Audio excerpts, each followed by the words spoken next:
Thank you, Bassam, and thank you, Kylie, for all the logistics and the help and for organizing this.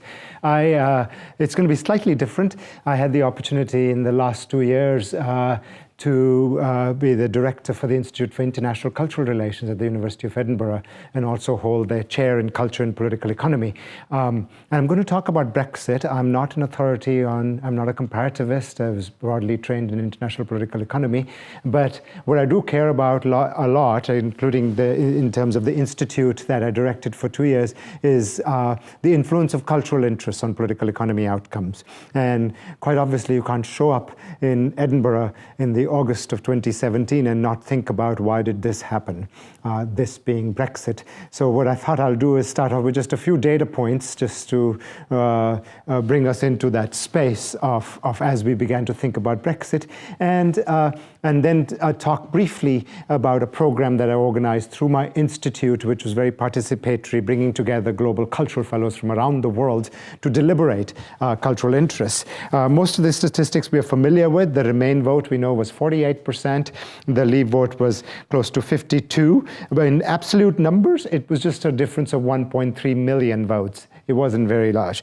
Scotland prided itself in voting Remain. 62% voted Remain and 56% voted Leave. What everybody in Edinburgh pointed out was that the Edinburgh Brexit vote was almost 75% voting Remain.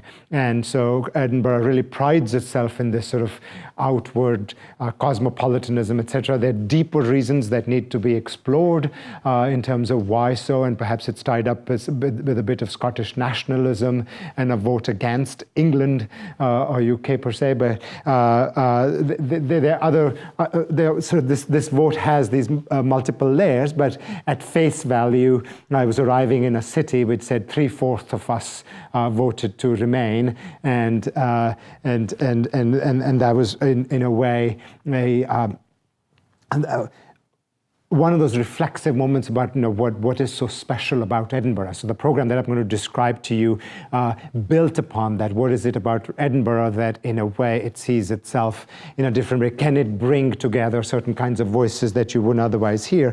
Where I'm going to go for in terms of my presentation is to suggest that I think the consensus is building that perhaps cultural interest rather than economic interest had a lot to do with the Brexit vote. I've just put up this logistic regression from Norris and Engelhardt speaking to that. When you run the numbers in models which are just economic, then sure, it stands out. But soon as you add in cultural variables, those being the bottom two, their culture and values, you begin to see the coefficients and the way that culture may have made a difference to the Brexit vote. And what Norris and Engelhardt are saying is sort of the leaning towards authoritarianism, the anti-immigrant values about authority, etc., played a big role in terms of what might have gone on. What I was interested in exploring was the following.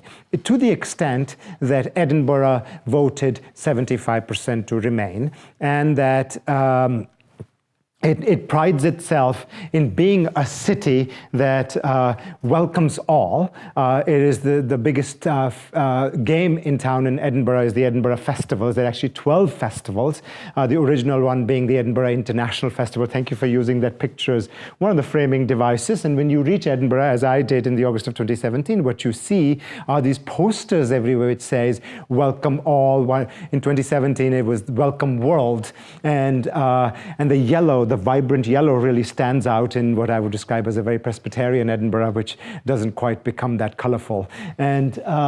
And the idea behind the Edinburgh Festivals was the same idea that informed a lot of the international institutions in the post-war moment, that we'd had a war in which 75 million people had been killed, and that we could create institutions where people would convene together and we would be able to get along. And the idea of a festival was born there as well. It was, Rudolph Bing. The story that gets told in Edinburgh is Rudolph Bing, the Jewish refugee who came from Austria and started this festival, which is all true, except that Rudolph Bing was already in the UK in some ways. He was a refugee, yes, but he was also the director of the Glyndebourne Festival.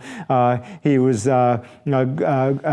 good friends with Benjamin Britten, and in some ways Benjamin Britten, the composer, and Rudolph Bing got together and said, we really ought to have a post-war festival which will bring people together, and as people commune together through culture, as we consume culture with each other, we would get along.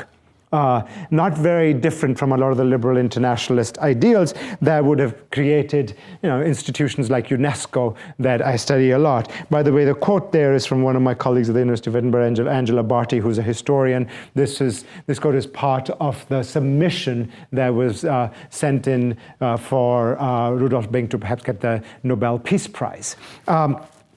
And I have a quote here from the UNESCO preamble. I know, blatant showing off, but I begged and borrowed some slides, and that was one of them. That since wars begin in the minds of men, it is in the minds of men that the defenses of peace must be constructed. Very gendered, but on the other hand, that's the preamble of the UNESCO Constitution, and the assumption there is that we can change culturally if we communed with each other.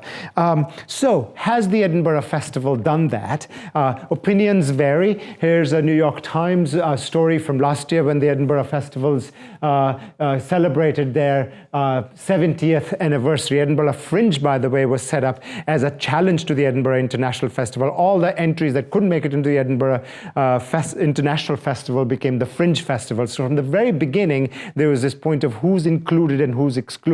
So Edinburgh International Festival is kind of the elite festival, and Fringe is everywhere. In fact, a lot of people, when you ask them about Edinburgh, they tend to think there's only one festival, the Fringe Festival. And the New York Times story brought together two opinions. One is where it's here to stay. And the other one is where people are a little shy of it. But when you run through that New York Times story, it's mostly about economics. It's not about culture. So what gets forgotten there is that originally they were set up as a space for people to commune, in the same way that Mark was talking about the study abroad programs. So what I was also seeing was not just these inclusion-exclusion conflicts, but that the festivals can often provoke.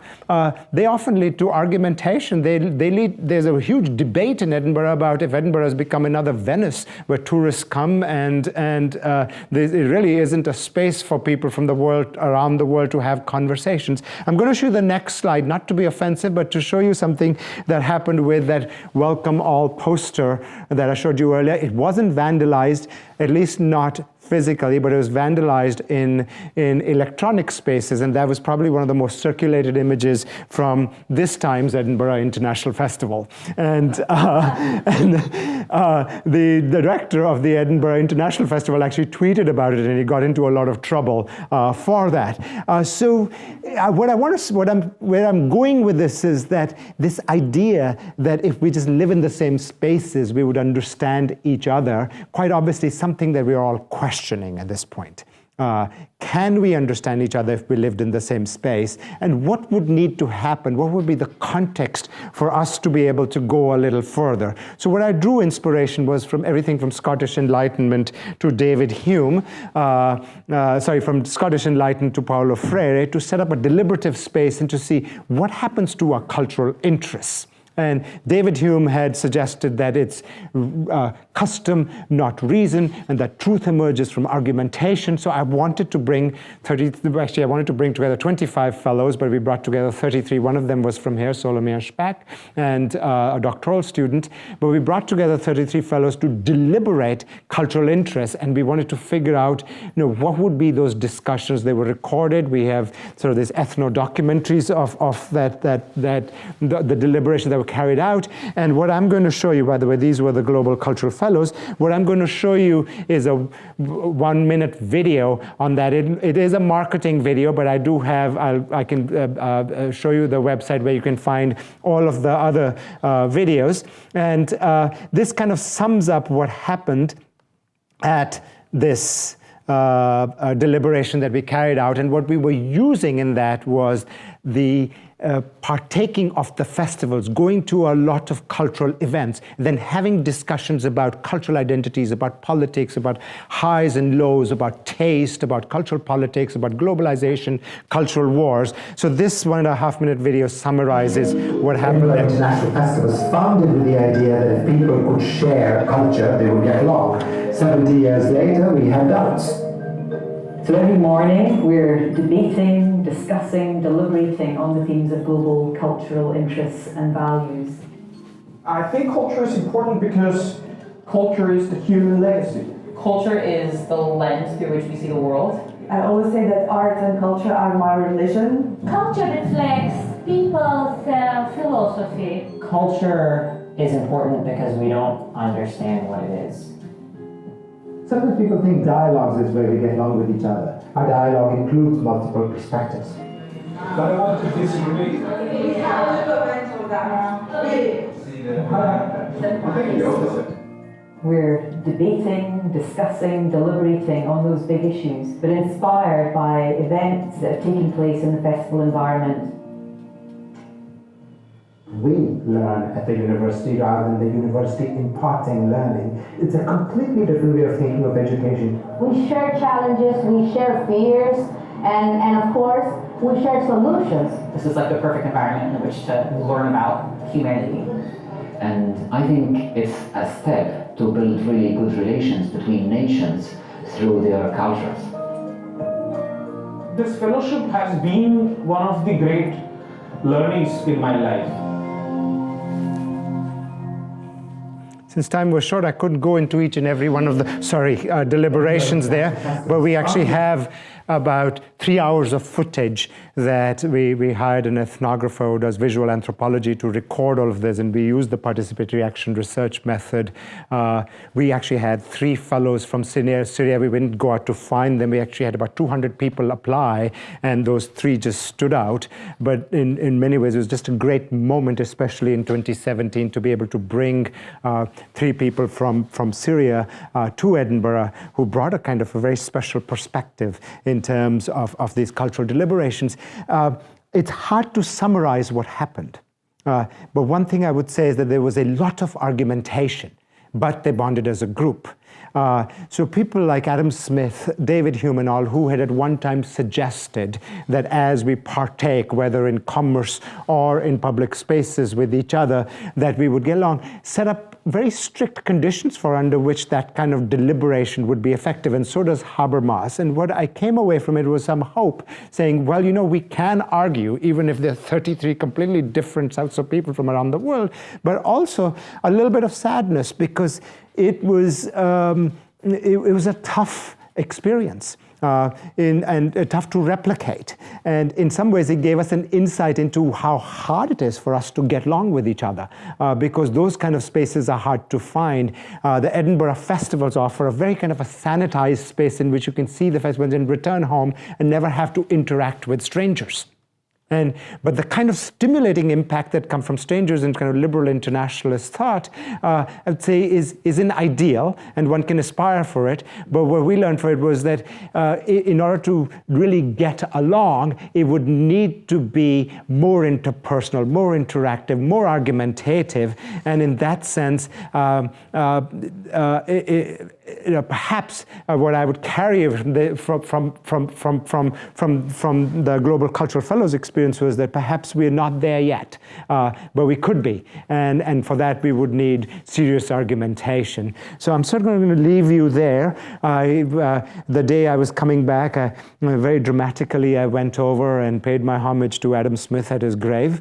He had learned from David Hume, and you know, his tombstone is very simple. It talks about his 2 books, The Theory of Moral Sentiments and The Wealth of Nations. Here lies a man, wrote that. But he had been interested in the fortunes of others. And as I walked away, I thought, wow, you know, 300 years ago, 250 years ago, these guys in a very, very conservative Scotland had thought about the possibility of us being able to get along with each other through interactions. And although those interactions have yielded us a world in which we've got populist politics from, you know, Mexico to Pakistan to Scotland to here, yet the possibility still remains that we can have these conversations. So thank you. Thank you so much.